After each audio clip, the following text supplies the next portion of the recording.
Gandang umaga po sa ating lahat. Good morning po. Morning po sa ating mga kapatiran, sa ating po mga panauhin. Ganon din po sa mga nasa ibaba po. At ganon din sa ating pong mga tagapanood sa ating pong YouTube. Bago po tayo magpatuloy sa pakikinig ng salita ng Diyos, inaanyahan ko po muli ang bawat isa na tayo po ay manalangin.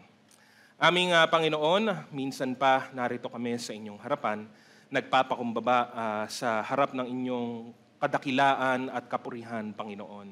Nawa ang aming mga handog ay lahat naging mabangong samyo sa inyong harapan.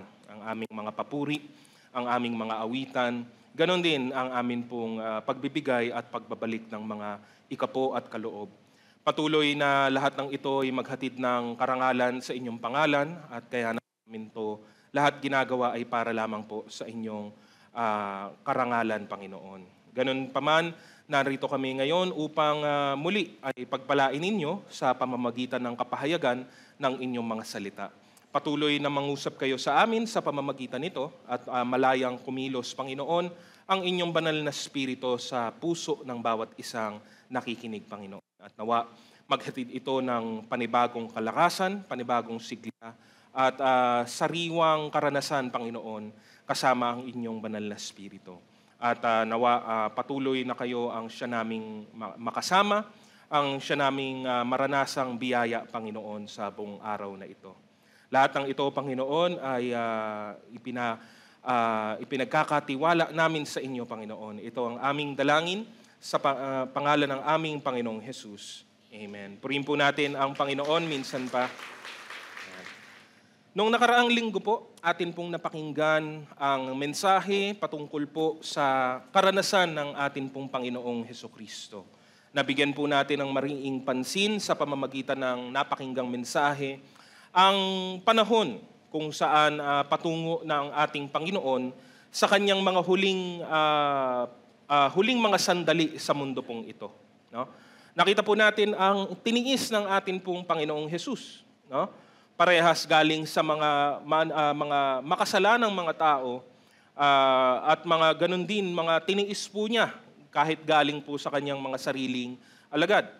Malaking bahagi ng panahong ito ay nag-iisa ang atin pong Panginoong Jesus, hanggang sa siya po ay ipako sa krus. Pero katunayan, hindi nag-iisa ang atin pong Panginoon ng mga panahong iyon. Kasama niya ang atin pong Ama na nasa langit. Kasama niya siya hanggang sa matapos ang lahat ng ito. At tayo man ay nakaka-relate sa bahaging ito. Dahil tayo man bilang mga anak ng Diyos ay hindi po napag-iisa kahit anuman pong oras o kahit anuman pong sandali. Sa atin pong pananampalataya, kasama natin ang Diyos magpakailan paman. No? Ngayong araw na ito, nais ko po muli tayo naman ay mapaalalahanan doon sa napakahalagang paksa sa pangyayari na nagbigay daan para po sa ating kaligtasan. Wala na pong iba kundi ang pagkamatay ni Kristo sa krus ng Kalbaryo at ang kanyang sakripisyo para po sa atin. No? Ang kanyang ipinahayag na mensahe gawa ng bagay na ito. No? Ang krus ng Kalbaryo ay sentro sa atin pong pananampalataya. Pinapahayag nito ang napakahalagang karakter ng Panginoon. Ang kanyang pag-ibig para po sa mga naliligaw na mga makasalanan at kasama nito ang kanyang perpektong katwiran. No? At ito'y napagtagpo sa krus. Kung nais po natin patuloy na lumago sa atin pong pag-ibig sa Diyos, kung nais natin makasunod sa kanyang mga utos, kailangan patuloy po nating sariwain ang kahalagahan po ng krus ng ating Panginoong Jesus. No? Nawa ang mensahe pong ito ang maghatid sa atin ng gabay, ng karunungan at ng inspirasyon sa atin pong buhay bilang mga mananampalataya. Ang pamagat ng atin pong mensahe sa araw na ito ay The Cross of Jesus Christ. No?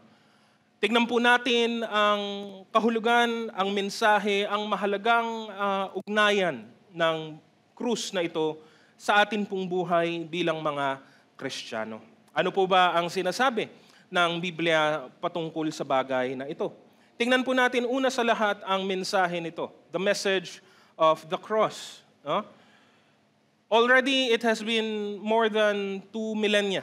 No? It's been 2,000 years since time has passed during the time of Jesus Christ while He was still here on earth.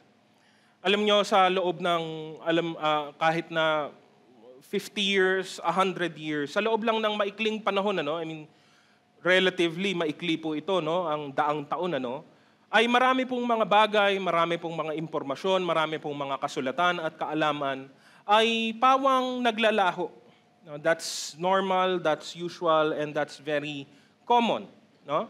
And yet, for over 2,000 years, the message of the cross is still being preached, is still being heard even today. Isang bagay na hindi po nawawala, hindi po namamatay, hindi po naglalaho sa kanyang pinapahiwatig na mensahe. It has remained relevant throughout the many years that have passed, and I believe throughout the many years that is still to come. No? Ang mensahe po nito ay hindi pa rin po nagbabago. Hindi na po ito kailangan dagdagan at hindi din po ito kailangan pang ibahin pa, i-modify pa sa anuman paraan. No? Marami nang nakarinig, nakakaalam ng mensahe, ng kwento na ito, pero it is more than just a story. More than just history. What is the message of the cross? No? At dito po, ilang bagay po ang atin pong matatagpuan. Letter A, the message of the cross is strange. It is peculiar, it is uncommon, and in some ways hard to understand, lalo na po pag hindi mo po alam ang konteksto nito. No? Isa sa mga kapansin-pansin patungkol sa mensahe ng krus ay ang dalawang common na reaction ng tao patungkol dito. No?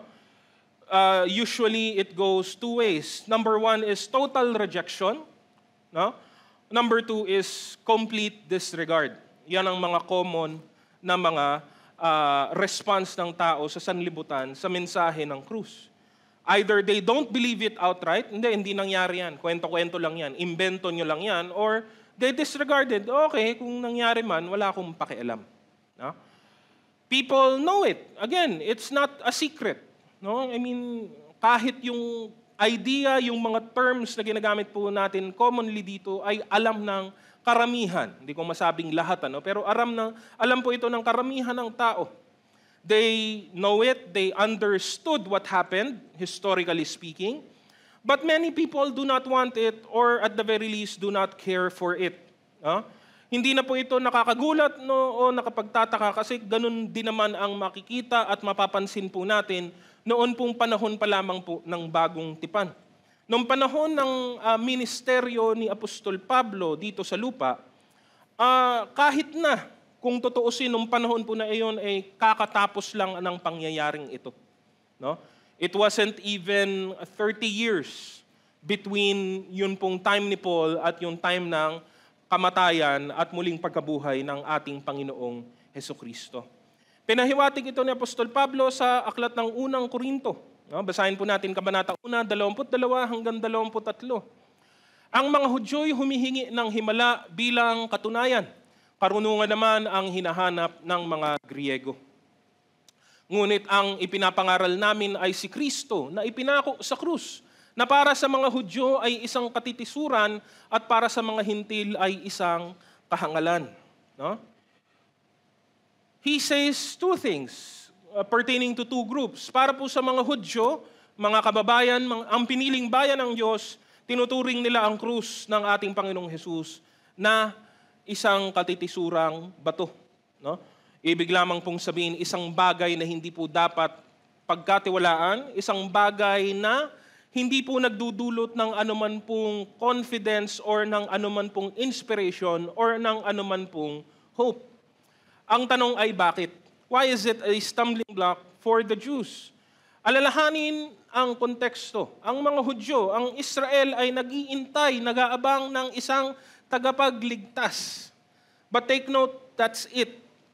Yun lang po ang kanilang inaabangan. Tagapagligtas, at kung wala kang idea, ang sunod na tanong, tagapagligtas ng ano? No? And of course, doon natin mapapansin at makikita na Katulad ng mga pangyayari at kaganapan sa lumang tipan, nag-aantay sila ng isang lingkod ng Diyos na ipapadala ng Diyos para sila ay iahon magmula sa kanilang mga pisikal na kahirapan. Ano ang kalagayan ng Israel sa bagong tipan? They were still under a foreign nation. Sila po ay sinasakupan ng empire ng Rome. No? And they were basically just a colony of Rome at that point. Namamahala at nangunguna ang Roma, ang bayan ng Rome, sa kanilang buong kabuhayan bilang bansa. No? They were not under oppression per se, pero they were still under subjugation. No? They were conquered. No? Kaya ganun po ang kanilang kalagayan. Hindi sila tunay na malaya. Meron silang hari, pero hari-harian lamang. No? Parang isang puppet na leader na itinalaga ng Roma para lang mabawasan, maibsan yung sakit at sama ng loob ng mga magkakabayan na ito na mga Israelita. No? They were waiting for someone to liberate them. No? Para pong isang key head or key figure ng magiging malawakan na liberasyon ng buong bansa laban sa bansa ng Roma. They wanted a conquering king, a hero that would save them. No? They wanted economic and political freedom from their current occupation. No? And then darating itong isang taong ito na wala man lang magandang pedigree, ika nga, no? Wala man lang maipagmamalaki sa kanyang dugo, walang maipagmamalaki sa kanyang pamilya, anak ng isang karpintero, at bigla mong maririnig na nagsasabi na siya daw ang Mesiyas. Siya daw ang iniintay na lingkod ng Diyos. Siya daw ang magliligtas sa mga tao. And yet, ang mensahe niya ay kontra doon sa kanilang inaasahan. Jesus did not come as a conquering king at that point. He came as a servant. He came in all meekness and humility. He experienced suffering and torture. No? He experienced the simplicity of life. Sinabi niya sa isang talata na kahit nga siya man lang ay wala pong mapatungan ng kanyang ulo para mapagpahingahan. Nasa na yung hero, no, na inaabangan ng mga Hudyo. No? So, meron pong disconnect. There's a reason they reject Jesus Christ. No? And I understand the reason. It's not a good reason. Hindi po maganda yung dahilan, pero naintindihan ko kung bakit. Not according to expectation ang dumating. No? Paano naman ito naging kamangmangan sa mga Hintil o sa mga Griego? Dahil para po sa kanila, sa mga Hintil, sa mga hindi Hudyo, ang mahalaga ay ang karunungan at ang kaalaman at ang paggamit nito. No? They treat the cross as foolishness because they look at it very literally. Paano ang isang taong namatay ang makapagliligtas sa atin, gayong namatay lang naman siya. No? Sarili nga niya ay hindi niya matulungan, sarili nga niya ay hindi niya mailigtas. How can someone help another if they themselves have suffered? No? Kaya hanggang ngayon, ang dalawang kaisipang ito ang siyang umiiral sa mundo. Again, people either reject it outright, no? They don't believe it, or they disregard it. Wala lang po sa kanila. No? Alam mo ba na si Jesus ay namatay sa krus? Okay. Ganun lang. No? Even until today. To the unbelievers, it is nonsense. But to the believers, ang sabi po ni Paul sa verse 24, subalit sa mga tinawag ng Diyos, maging Hudyo o maging Griego, si Kristo ang kapangyarihan at karunungan ng Diyos. No? Katitisuran sa mga Hudyo, pero kapangyarihan sa mga sumasampalataya sa Kanya. Kamangamangan sa mga Griego, ngunit ito ay karunungan para sa mga nakay Kristo. No? For us, it is very, very important. No? Yun po ang pangunahin. It is a strange message, no, to consider. Letter B, It is simple. Kakaiba man ito, napakasimple pa rin ang gusto nitong ipahiwatig na pangyayari. No? One of the great things about the message of Christ on the cross is the simpleness of its message. Hindi po porket simple ang isang bagay, ibig sabihin mababaw lang ito or wala itong halaga. Marami pong bagay na mga simple lamang pero malalim po ang kahulugan o ibig sabihin. No? It is simple in that it is easy to understand, no? And it is not needlessly complicated sa parte natin na nakikinig at sumasang-ayon sa mensaheng ito. No? It's that sometimes people make it more complicated than it needs to be. Pinapakomplika ng tao ang usapin, ang kwento ng kaligtasan, gayong napaka-simple lang naman ito. Excuse me. Gusto niyo po ng tunay na komplikado? Kasi sasabihin ng ibang, hirap naman intindihin ang mensahe ng krus. Hindi po siya mahirap intindihin. Ang simple-simple lang po niya. No? May mga malalim na kahulugan at ibig sabihin ito, pero napakasimple. Gusto niyo ng komplikado? Pakinggan niyo yung komplikado. No? Gamitin kong halimbawa ay yung gawain ng mga Hudyo sa lumang tipan. Medyo mahaba po ito, pero pakinggan niyo po, basahin niyo pong mabuti. No? Kung gusto niyo po ng komplikado, ito pong kailangan niyong gawin. Sabi po sa Leviticus Kabanata 16, 1 hanggang 19, pagkamatay ng dalawang anak ni Aaron dahil sa kanilang paglapit ng di nararapat sa harapan ni Yahweh, si Moises ay kinausap ni Yahweh. Sabi niya, sabihin mo sa kapatid mong si Aaron na makakalapit lamang siya sa dakong kabanal-banalan sa loob ng tabing sa takdang panahon. Sapagkat magpapakita ako roon sa pamamagitan ng ulap sa ibabaw ng luklukan ng awa na nasa ibabaw ng kaban ng tipan. Mamamatay siya kapag siya'y sumuway. Makakapasok lamang siya roon pagkatapos niyang magdala ng batang toro bilang handog para sa kasalanan at isang lalaking tupa bilang handog na susunugin.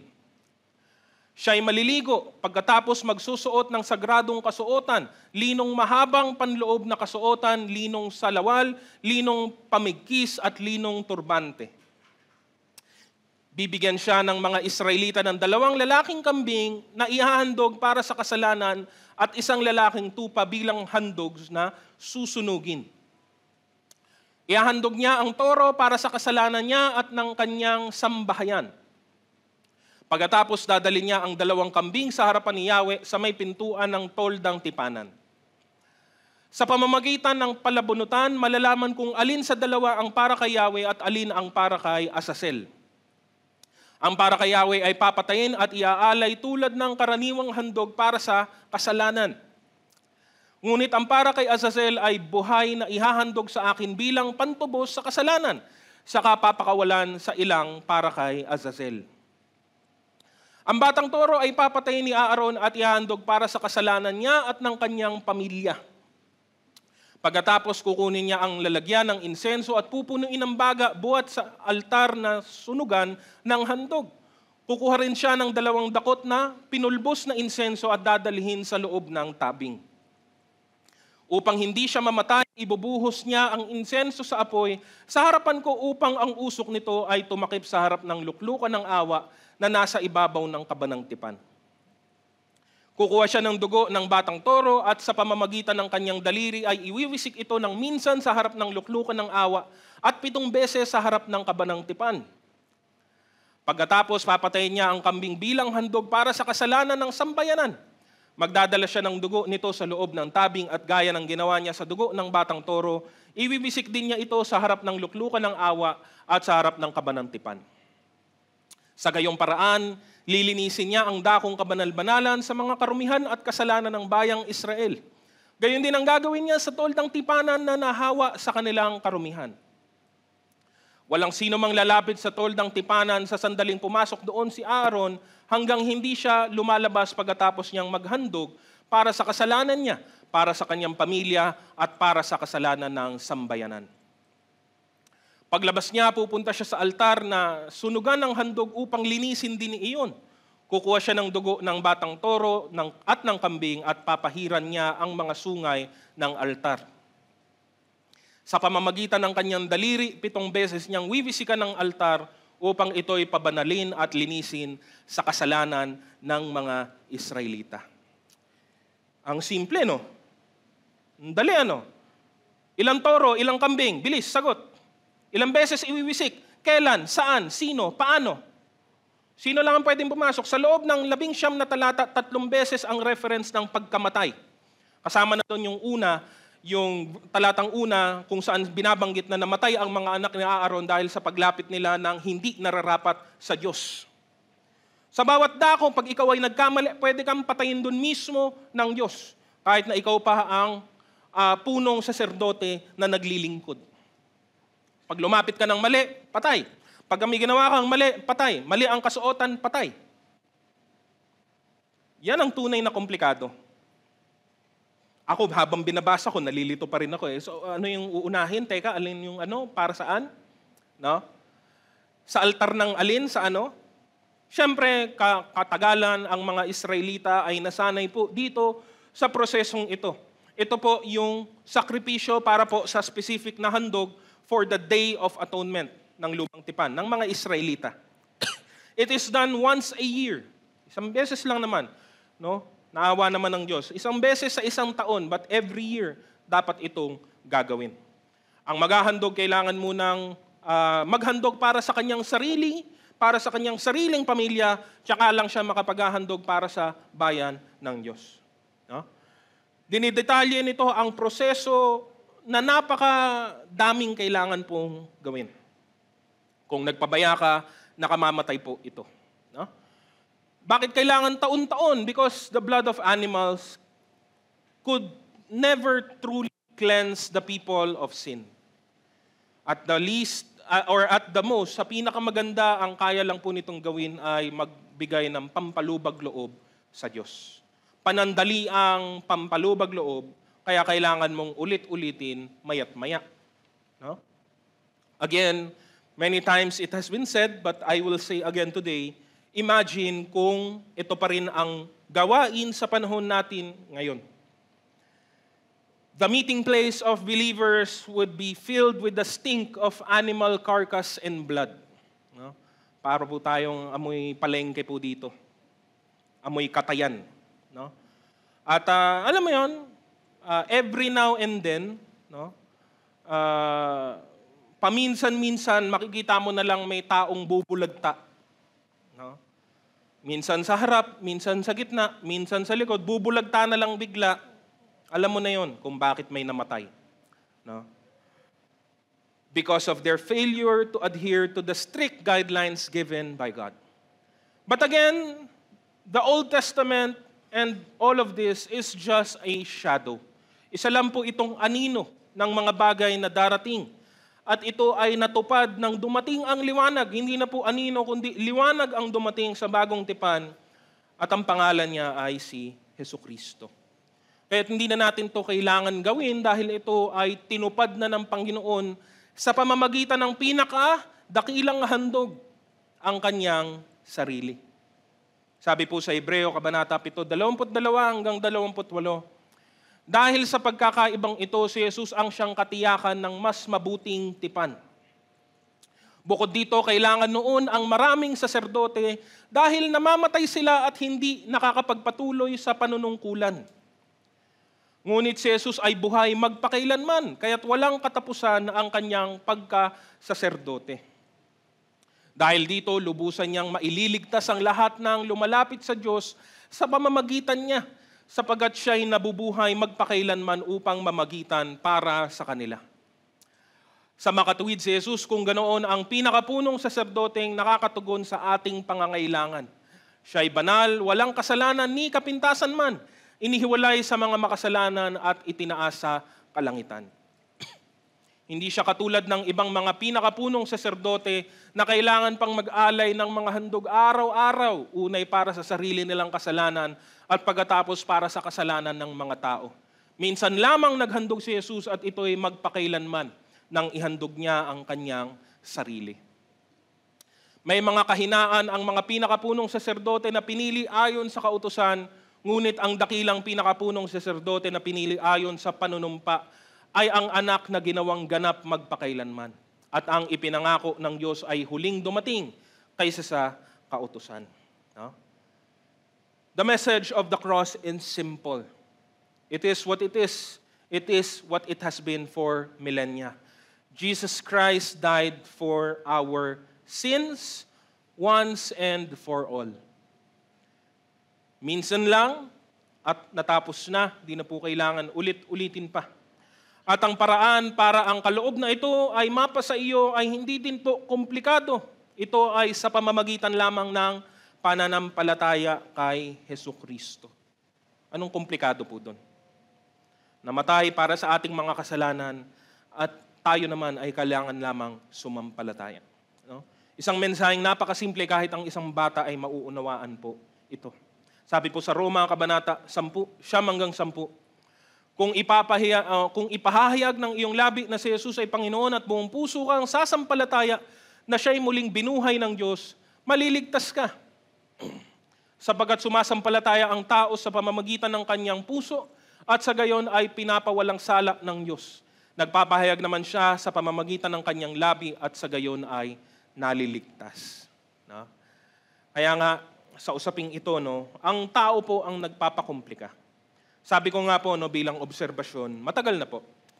Minsan yung tao para siyang nasisiraan ng isip sa kasimplehan ng mensahe ng krus. Na para bang hindi niya matanggap na ganito lang, yun lang yung gagawin ko. Ibig mong sabihin, wala na akong ibang kailangan gawin, kundi manampalataya kay Kristo. Well, tandaan, una sa lahat, ang pananampalataya, malalim po yan. Mukha lang yan mababaw sa umpisa, malalim po ang kahulugan po niyan. Kasama po dyan ang pagsuko ng buhay, kasama po dyan ang pagsunod ng puso. Pero yes, it's by faith. No? Diba? I mean, ang tao hindi makapaniwala. Parang talaga, hindi ko na kailangan gumawa ng mga ritual, hindi ko na kailangan sumunod sa mga tradisyon, wala na akong ibang kailangan, parang hindi siya makapaniwala. And sometimes, I've seen people sa kanilang unbelief na hindi nila kayang tanggapin yung kasimplehan ng mensaheng ito. At ang iba nga ay minamasama pa. No? Galit pa sila. No? Galit pa sila na banggitin o isipin na, tiga mo, ang galing ng kanilang paniniwala. Kahit ikaw ang pinakamasamang tao, manampalataya ka lang daw, maliligtas ka na. Anong masama dun? Well, kasi gusto ng tao makitang mahirapan at masaktan at maparusahan ng mga taong masasama. I mean, lahat naman po tayo eh. Ang punto, lahat tayo ay masama at lahat tayo ay dapat pong parusahan. No? Kaya hindi nila matanggap kung minsan ang mensahe dahil po sa ganitong kadahilanan. Higit sa lahat, letter C, ito ang main point ng mensaheng ito, it is salvation. Ito po ay kaligtasan. No? Pangunahin ang tinutukoy ng krus ay ang kaligtasan nating mga tao, ng nating mga makasalanan. Namatay si Jesus sa krus para tayo ay maligtas. It was motivated by love and acted upon by grace. Sabi po sa Roma, Kabanata 5:6-8, sapagkat nung tayo ay mahihina pa, namatay si Kristo sa takdang panahon para sa mga makasalanan. Mahirap mangyaring ialay nino man ang kanyang buhay, alang-alang sa isang taong matuwid, kahit na maaaring may mga has na gumawa nito alang-alang sa isang taong mabuti. Ngunit ipinadama ng Diyos ang kanyang pag-ibig sa atin nang mamatay si Kristo para sa atin noong tayo'y makasalanan pa. No? There is no greater act, no greater joy, and no greater thing than knowing God through His death on the cross. The idea that someone else would give their own life is as uncommon as can be. No? Parang hindi ito mangyayari. No? Pwede kung mahal mo sa buhay, pwede kung matalik mong kaibigan, kung kilala mo ang kanyang katauhan, but nobody would die for any stranger. Especially no one would die for an evil person.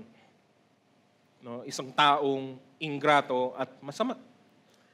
It shows how much God was willing to give and to do in order for us, His creation, to obtain life. Meron po siyang malasakit, meron po siyang kagandahang loob para po sa ating lahat. Napakahalaga ng talatang ito. Kasi muli, pinapahiwatig nito ang napakasimple at napakahalagang succession of events. Hindi po namatay si Kristo para sa mga taong mababait, malilinis at matutuwid. Pwede naman yun. Pwede naman gano'n na lang ang ginawa ng Diyos. Binaliktad niya. Paano ko ang ginawa ng Diyos ay nilinis muna niya tayo at saka niya tayo niligtas. Pero may malaking pagbabago sa implikasyon at ibig sabihin nito. Pero the fact na ito ang nangyari, na namatay ang Panginoon para sa mga makasalanan, ay pinapahiwatig ang kanyang napakalaki at napakadakilang pag-ibig at habag para po sa atin. Kaya nga, grace po kagandahang loob. Ang grace po receiving something that you truly do not deserve. Di ka karapat-dapat and yet ipinagkaloob sa iyo. That's the point of salvation. That's the point of grace. Wala naman talagang karapat-dapat sino man sa atin. At ito ay nakahanda para sa kung sino man ang nais na kumilala at lumapit sa atin pong Panginoon. Kaya nga, balikan ko po yung atin pong talata kaninang umaga, 1 Korinto, Kabanata 1, 18. Ang mensahe tungkol sa pagkamatay ni Kristo sa krus ay kahangalan para sa mga taong naliligaw ng landas. Ngunit ito ay kapangyarihan ng Diyos para sa ating mga naliligtas. Amen? Amen po, Kaya, anuman ang mangyari, anuman ang itakbo ng panahon, ang mensahe po ng krus ay hindi po nagbabago. Ang kahalagahan po nito ay ganun pa rin po. Alalahanin natin ang nakasulat sa 1 Korinto pa rin po, Kabanatang 1, 27 hanggang 28. Subalit pinili ng Diyos ang mga naturing hangal sa sanlibutan upang hiyain ang marurunong. At pinili niya ang mga naturingang mahihina upang hiyain ang malalakas. Pinili niya ang mga pangkaraniwang tao, mga ampaslupa at mga mahihina sa sanlibutang ito upang ipawalang saysay ang mga kinikilala ng sanlibutan. Ito mang prinsipyong ito ay nakikita natin sa ginawa ng Panginoon. Ang mensahe ng krus ay katitisuran sa mga Hudyo at kamangmangan sa mga Griego. Ngunit ang parehas na mensaheng ito ay ang kaligtasan ng maraming tao.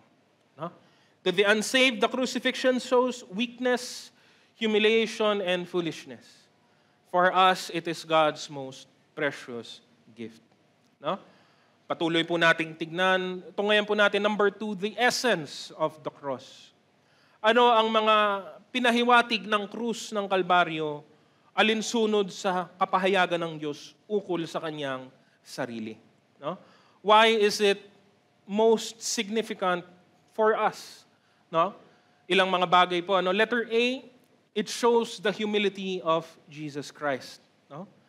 Bago natin makaligtaan at hindi naman natin talaga ito makakalimutan, tandaan na si Jesucristo ay ang anak ng buhay na Diyos.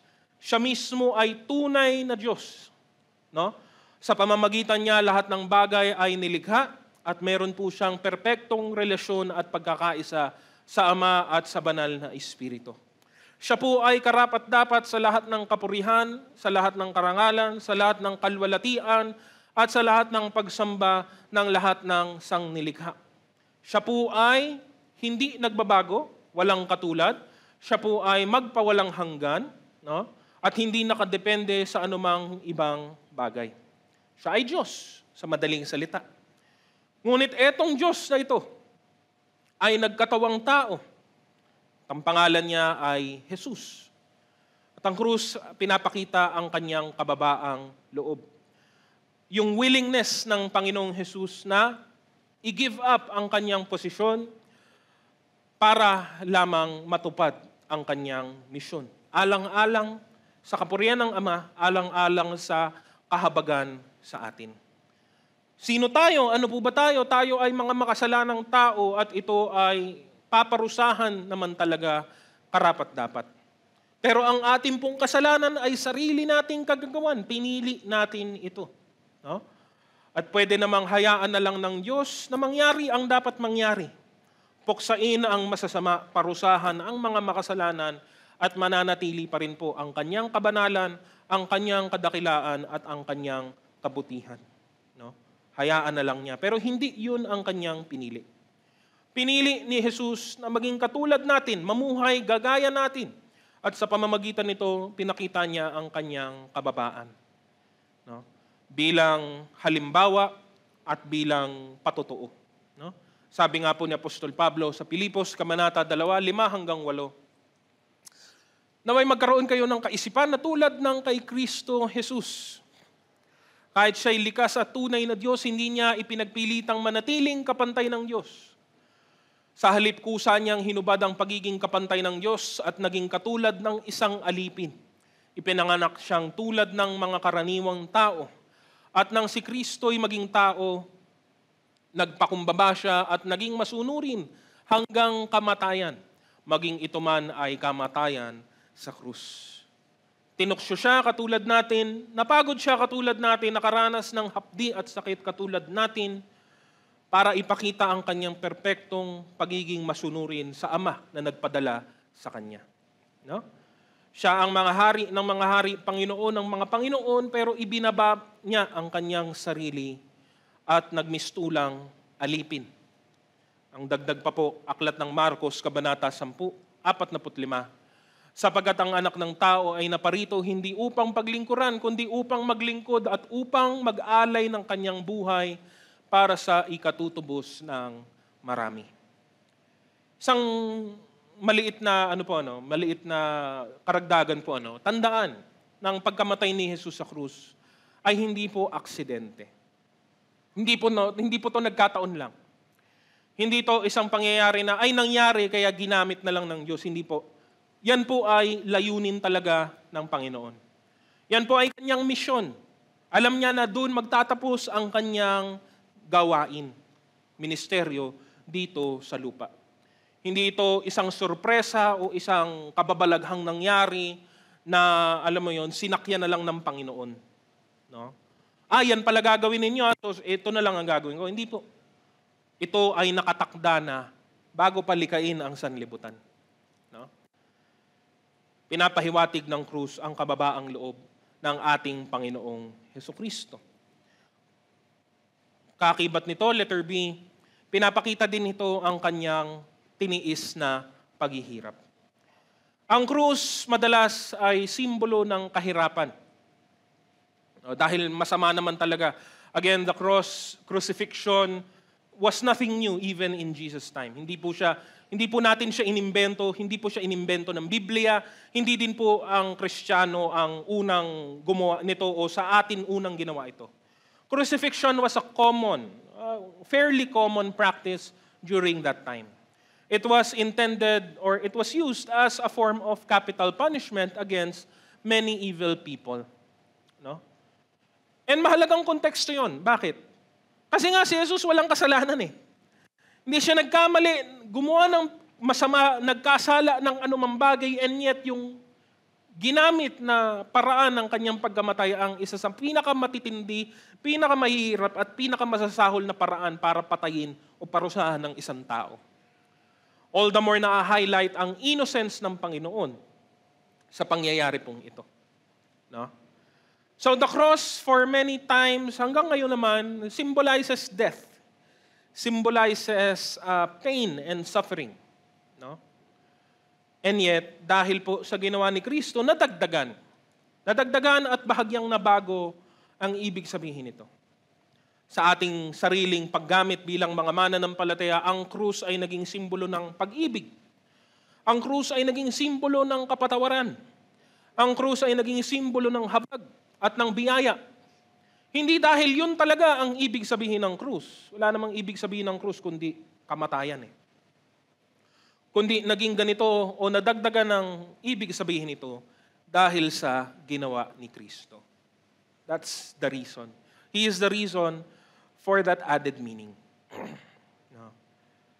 He suffered and endured what was reserved for the worst of people. Remember, hindi siya nag-iisa.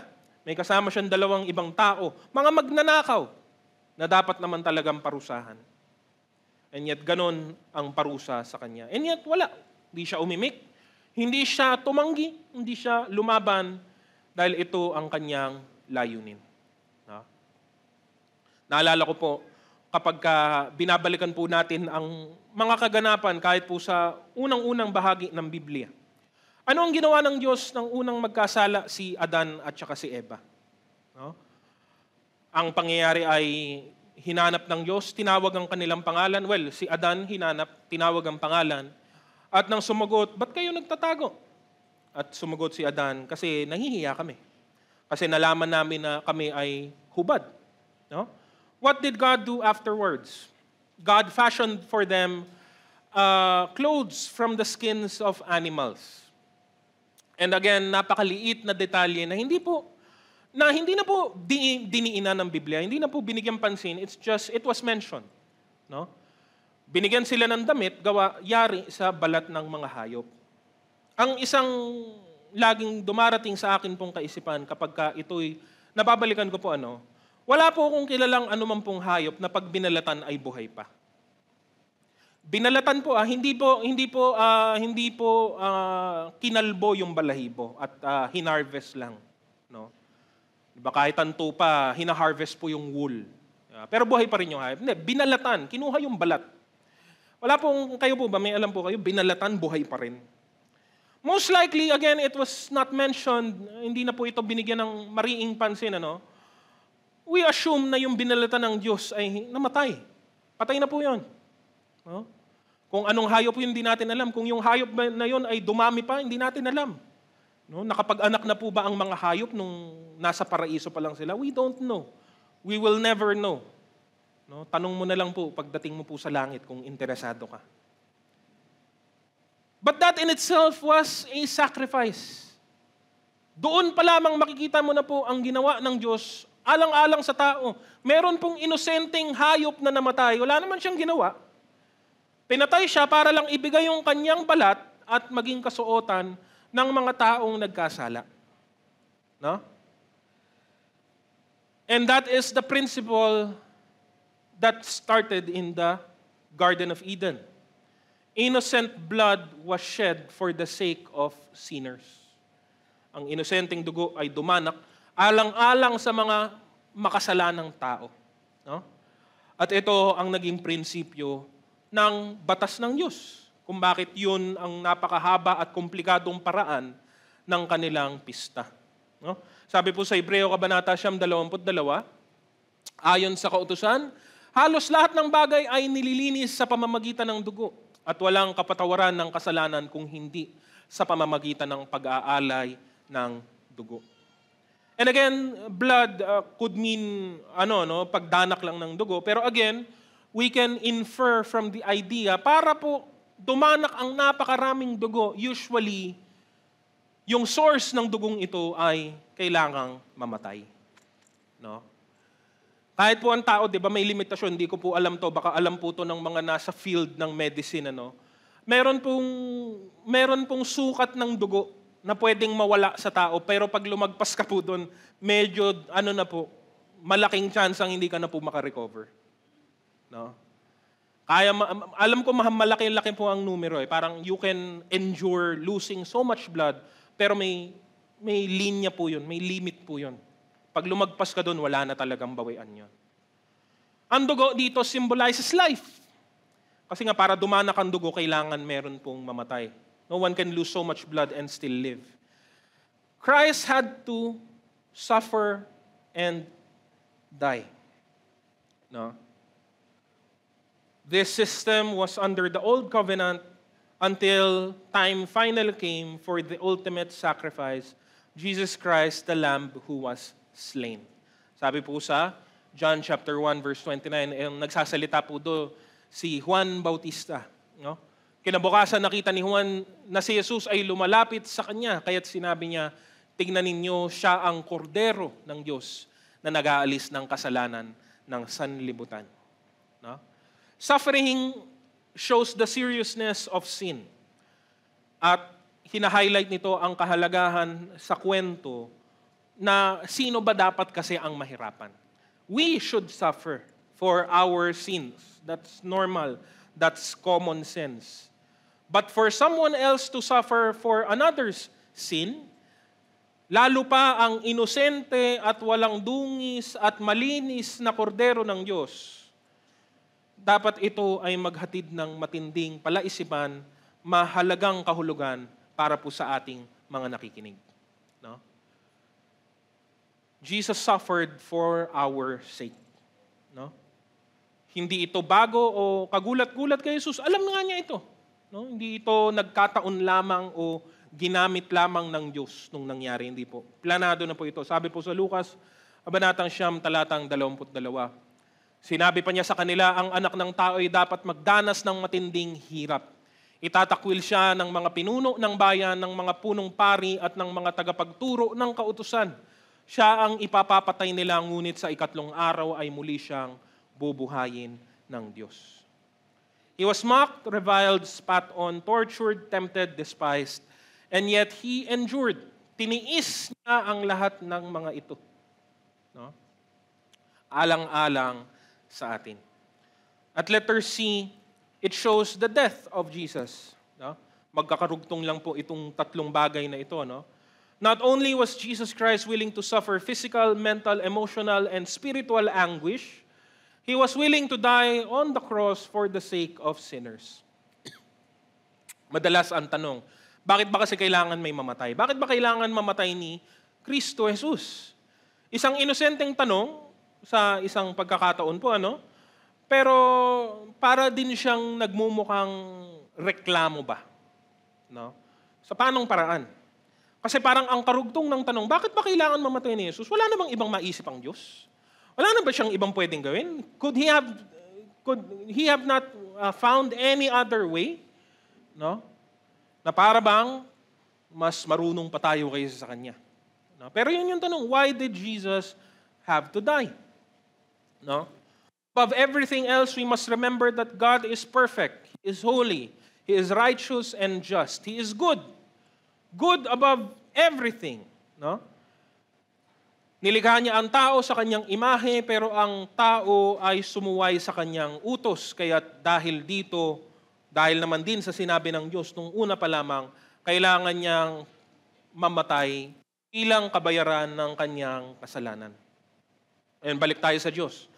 Ang isang husgado, no, na kung totoosin na nagpapardon ng anumang krimen, anumang kasamaan, nang wala pong anumang dahilan, ay hindi po matuwid na humahatol. We may not agree with that idea, pero ito po ang katotohanan. No? Kung ang isang judge ay nagpardon ng walang dahilan sa isang mass murderer, no, sa araw na ito, pinapalaya na kita. Dahil mabait lang ako, dahil nakatuwaan ko lang gawin. Para doon sa mamamatay tao, yung judge na yun ang pinakamabait na tao sa balat ng lupa. Para sa lahat ng ibang tao na nakatingin, ang judge na yun ang pinakawalang kwentang judge at dapat siyang tanggalin ng posisyon. Because justice needs to happen for it to be considered good. Bakit nga po ba? Bakit ito ang akin pong tinutukoy? Kung hinayaan lang ng Diyos ang ating mga kasalanan, it would make Him unjust. Hindi na po siya magiging mabuti o matuwid. Hindi nga ba yun ang kabaitan ng Diyos? Hindi nga ba yun ang habag ng Diyos? May kabaitan, kabutihan at kahabagan ang Diyos, pero dapat tandaan po natin nasa konteksto lagi ng tama. Ang awa, no, kahit ang pakiramdam o ang aksyon ng awa ay hindi po laging mabuti. Meron po kung minsan tayong awa na ang ugat nito ay kasamaan. No? Pero siguro yan po ay atin pong kilatisin sa ibang pagkakataon. Ano? Hindi pwedeng sabihin ng Diyos na pinapatawad ko na kayo at gano'n na lang, tapos na. Because where is justice? Nasaan ang katwiran? Nasaan ang hustisya? So for there to be grace, there needed to be a sacrifice. No? Para mangyari ang transaksyon na ito, kailangan pong may mamatay. No? Bakit nga po ba? Memory verse ng marami sa atin, Romans chapter 6, verse 23. Ano pong sabi? Sabagat kamatayan ang kabayaran ng kasalanan, ngunit ang libreng kaloob ng Diyos ay buhay na walang hanggan sa pamamagitan ni Kristo Jesus na ating Panginoon. Kailangan laging may magbayad nung kasalanan. Hindi pwedeng walang nagbayad at okay na. Merong deficit Kailangan pong mapunuan po yun. No? Ang dapat magpuno niyan ay tayo. Kaya nga tayo ang parurusahan at tayo ang magdurusa sa impyerno. Tapos ang transaksyon. Yun ang dapat mangyari. Pero dumating ang libreng kaloob ng Diyos. Dumating ang libreng kaloob ng Diyos. Libre para doon sa tumanggap nito. Pero kahit anong regalo na libreng binibigay sa iyo ay may gumastos pa rin po dyan. Ang gumastos po dyan ay yung nagbigay sa iyo. No? Ibig sabihin, binigay niya sa iyo ng libre, pero siya na nagbigay sa iyo ay nagbayad para dito. And that's how the transaction happened. Yung libreng kaloob ay nangyari dahil meron pa rin pong namatay. Hindi tayo ang namatay. Sino ang namatay? Si Kristo ang namatay para sa atin. Alang-alang sa atin. Kaya nga, substitutionary atonement ang ginawa ng Panginoon. Imbis na tayo, siya. Kaya, kailangang may mamatay. Ito din ang pahiwatig kung paano natin nakikilala at nakikita kung bakit walang kwenta ang mabubuting gawa. Walang kwenta ang anumang gawa natin dahil kailangan may mamatay. And yan ang pinunuan ng atin pong Panginoong Jesus. No? Ever since the fall of man, all of humanity is guilty in disobeying and rebelling against God. We should have perished in eternal death, but God saved us. God did not want us to suffer, but the justice of God demanded payment for this transgression. So that is why Jesus died, para pagbayaran ang ating kasalanan. He died bearing our sin, accepting the full justice of God in our behalf. No? Sabi po sa 2 Korinto 5:21, hindi nagkasala si Kristo, ngunit dahil sa atin siya'y itinuring na makasalanan upang sa pamamagitan niya ay maging matuwid tayo sa harap ng Diyos. No? In His death, we have atonement and forgiveness of sin. No? People make light of the cross when viewed from a distance. Pero sa oras na ikaw ay lumapit sa Diyos, bibigyan kanya ng kaunawaan at ng kaliwanagan kung ano ba talaga ang halaga ng bagay na ito. Napakasimpleng unawain, namatay si Kristo sa krus para sa ating mga kasalanan, ngunit sa isang banda hindi ko pa rin po lubos maunawaan ang karanasan na tiniis at pinagdaanan ng ating pong Panginoon para lang tayo ay maligtas. We see the physical. Sabi ko nga po, physical lang po yun. Kahit sino pwede pong gawin po yun. What we do not know, what we do not really, truly understand is the spiritual. Ano ang dinanas ni Jesus na kaparusahan, alang-alang para po sa atin? I cannot imagine. Really, I cannot. Hindi ko po alam. Hindi ko po lubos maisip kung ano ang tiniis ng Panginoon, alang-alang po para tayo ay maligtas. No? Naranasan niya at tiniis niya ang mga bagay na ito, higit pa rito, hindi lang para tulungan tayo, kundi para bigyan din tayo ng mabuting halimbawa. Para tayo ay mamuhay ng may kababaang loob, para tayo ay magkaroon ng mahabang pagtitiis, para din tayo ay magkaroon ng pag-asa sa buhay ng walang hanggan. No? Sa kahuli-hulihan po, tignan po natin, panghuli ang mahalagang layunin ng krus. The mission of the cross. Ilang bagay lang din po. At marami sa atin, alam na po ito, pero mabuting mapaalalahanan tayo.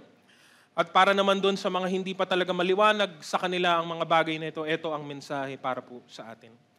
Letter A, man is freed from sin's penalty. Dahil po sa transaksyong nangyari ngayon lang, kakasabi ko lang po, ang dapat na pagkakautang natin, dapat na pagbayaran natin ay nalibre na. Tayo ay napawalang sala.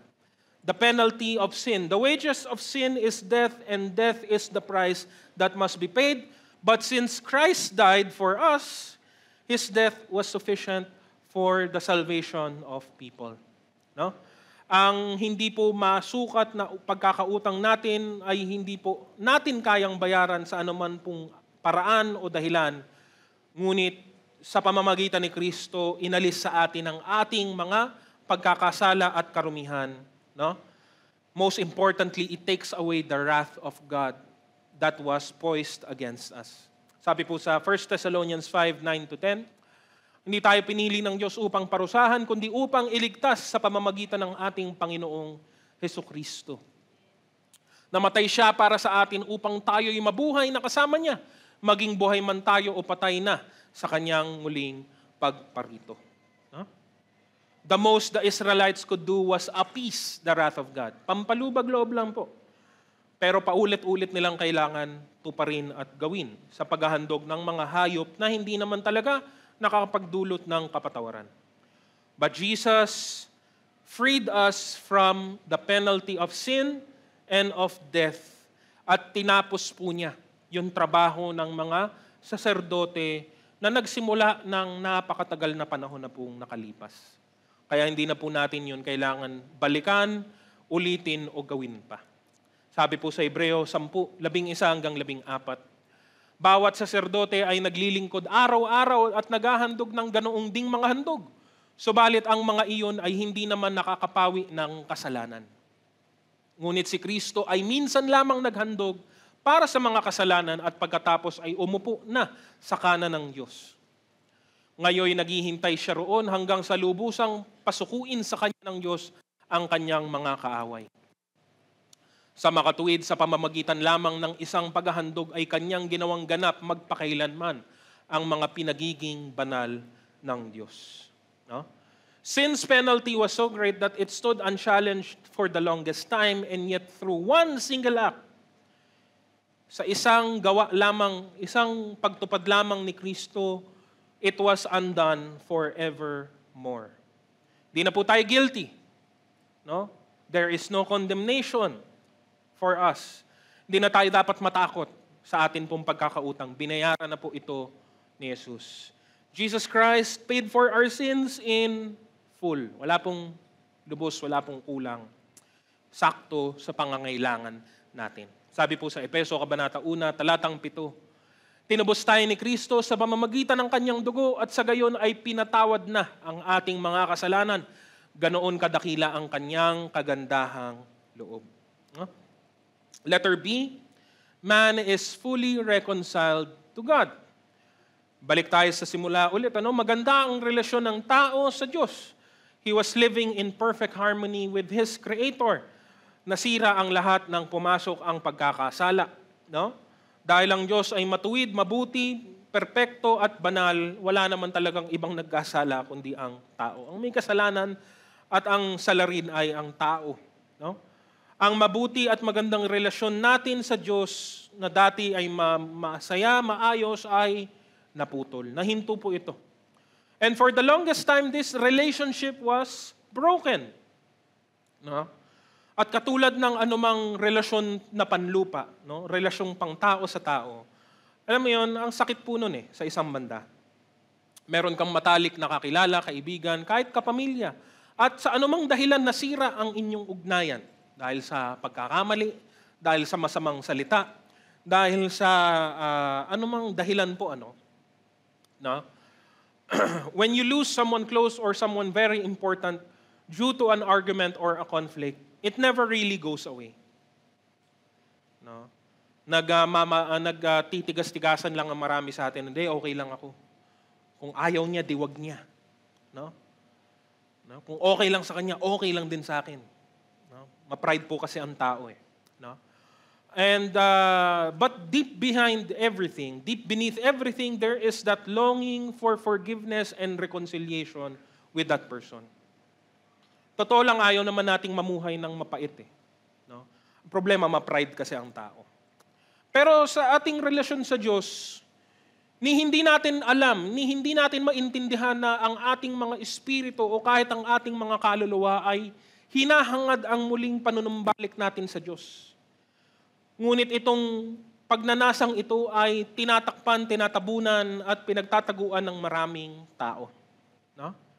There is that sabi po ng ibang mga illustrators, ibang mga speakers, in every person exists a God-shaped whole. Para ka pong puzzle piece na may kulang. At ang korte daw ng nagkukulang na pirasong iyon ay korte ng Diyos. Lahat ng tao may kakulangang ganito. At ang tanging makapagpupuno lamang nun ay ang Diyos mismo, wala nang iba. Pero pilit ng tao na either ignore ito or punuan ito ng maraming ibang bagay na hindi naman Diyos. Pero laging nauuwi sa walang, laging nasasawi din sa dulo. No? Even so, through Jesus Christ, nagkaayos po ang atin pong relasyon sa Panginoon. Hindi lang kaligtasan hindi lang yun Kaya nga pagka tinignan o inaral po natin ang resulta ng pagliligtas ng Diyos, marami pong aspeto ito. Ililang tayo hindi napaparusahan kundi sa mas masaya, sa mas nakagagalak na dahilan ay naging maayos na po ulit ang atin pong ugnayan sa Panginoon sa pamamagitan ni Jesus. Gustong-gusto ko po yung illustration palagi. Usually ginagamit to sa Sunday School pero katunayan, kagamit-gamit po ito kahit sa ating mga matatanda.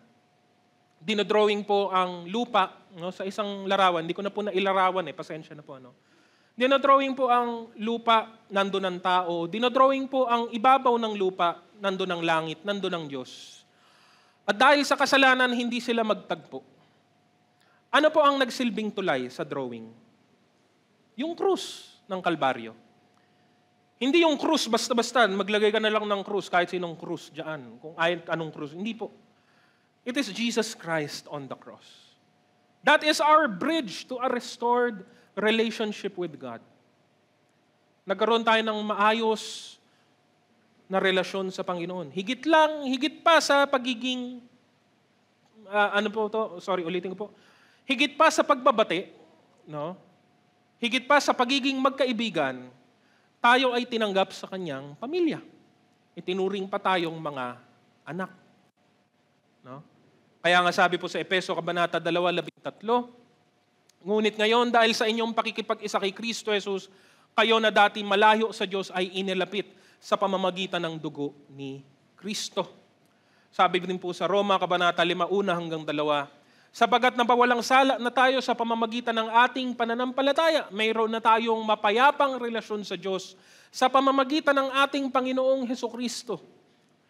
Sa pamamagitan ng pagsampalataya kay Hesukristo, tinatamasa natin ang kagandahang loob ng Diyos at tayo ay nagagalak dahil sa pag-asang tayo ay makakabahagi sa Kanyang kalwalhatian. Ang Diyos hindi po malayo sa atin. Hindi yung parang, alam mo yun, laging sinasabi yan ng mga ng mga kumpanya. Laging pinapangalandakan niya ng mga boss ng company. Hindi, normal na tao lang din ako. Pero pag dumadaan si boss, kailangan tahimik lahat. Kailangan lahat alerto, alisto, dapat lahat nagtatrabaho. Kung titingnan sa mata. Hindi po ganun ang Diyos. Na para pag dumaan ng Diyos, kailangan nakatindig ka, kailangan ninenervyos ka, huwag mong titignan, huwag mong kakausapin, hayaan mo lang.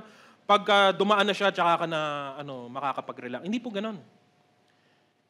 We are told we are to run to God. We can go near to God. Draw near to God with Him in confidence because of Jesus Christ. Pwede tayong lumapit sa Kanya. Pwede natin siyang tawagin. Pwede natin siyang kausapin. Pwede tayong humingi ng saklolo. Pwede tayong magpasalamat, magpuri, sumamba sa Kanya. And all of that is because of what Jesus Christ has done. Kaya tayo meron na pong mapayapang relasyon sa atin pong Diyos. Former enemies, now called His children. Sabi po sa Colossus Kabanata 1:15-20.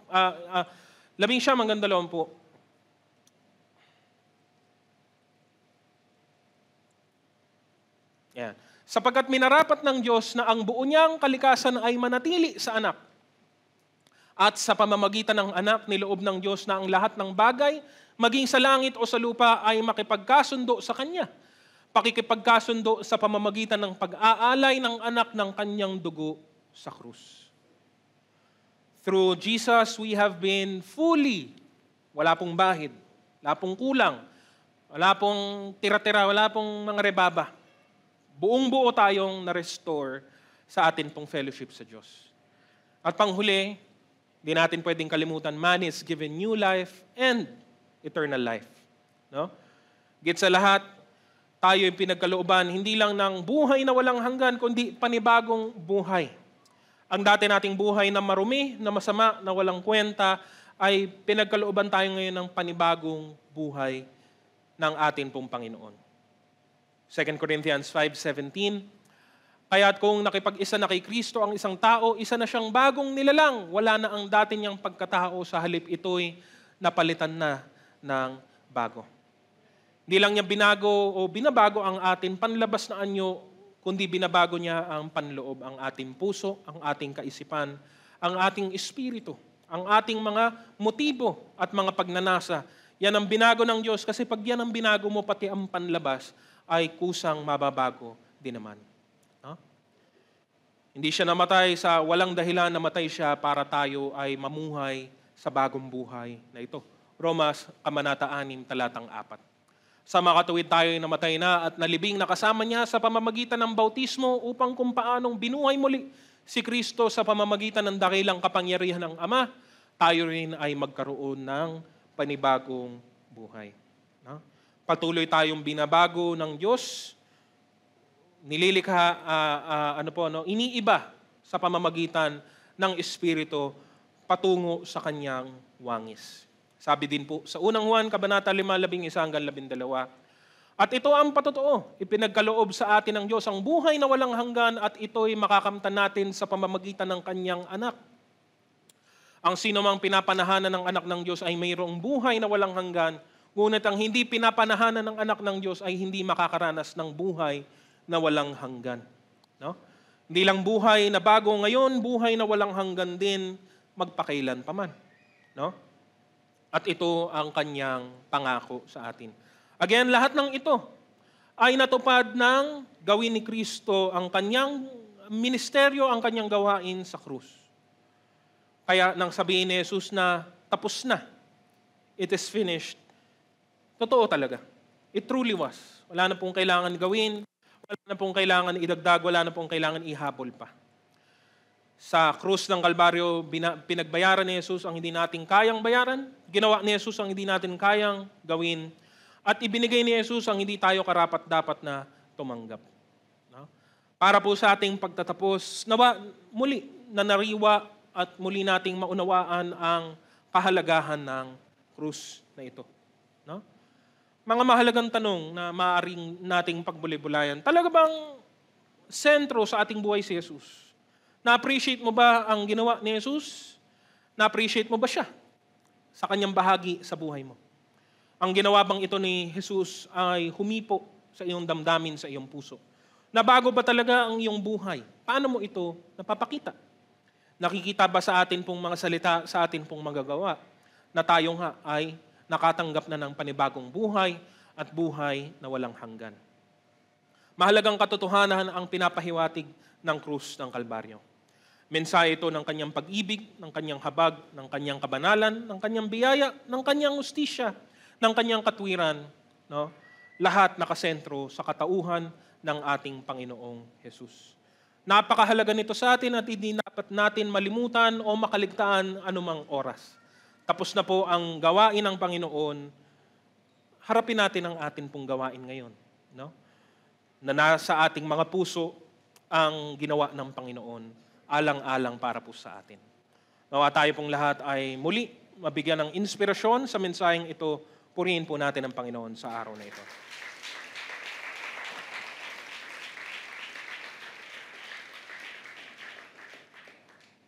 Sa ating pong pagtatapos, inaanyahan ko po ang bawat isa na tumayo na po at tayo po ay manalangin.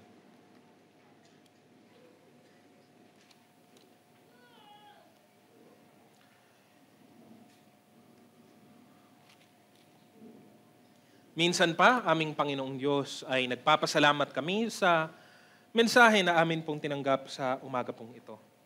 Napupuno kami ng tuwa at galak, Panginoon, sa inyong biyaya, sa inyong habag, sa inyong kabutihan sa amin. Subalit, alalahanin din namin ang dahilan kung bakit nga ba kinailangan gawin ito. Dahil sa aming karumihan, dahil sa aming kasalanan, kinailangan, Panginoon, ihandog ng aming Panginoong Hesukristo ang kanyang sariling buhay alang-alang sa amin. Huwag naming baliwalain ito. Huwag naming kaligtaan o kalimutan ito sa anumang oras, Panginoon. At mas lalong huwag namin itong ipagwalang bahala. Gagawin namin itong alalahanin at tandaan sa anumang dako at okasyon ng amin pong buhay. Ito ang isapuso namin habang kami ay sumusunod at nakikinig sa inyong mga salita. At patuloy na ginagampanan namin ang aming tungkulin bilang inyong mga lingkod at bilang iyong mga anak. Patuloy, Panginoon, na magdulot kami ng kaluguran sa inyong pangalan sa lahat ng aming mga ginagawa. At lagi naming isalamin, Panginoon, ang ginawa ni Jesus sa krus ng Kalbaryo. Nagpapasalamat kami at lahat ng amin pong pagsamba at papuri ay tanging sa inyo lamang. Tanggapin po natin ang bendisyon. Sa Diyos na makagagawa ng higit kaysa lahat ng maaari nating hilingin at isipin sa pamamagitan ng kanyang kapangyarihang naghahari sa atin, sumakanya ang kapurihan sa pamamagitan ng Iglesia at ni Kristo Jesus magpakailanman, at ang lahat ng pinagpala sa umagang ito ay magsabi ng Amen. Purihin po natin ang Panginoon at magbatian po tayo sa bawat isa.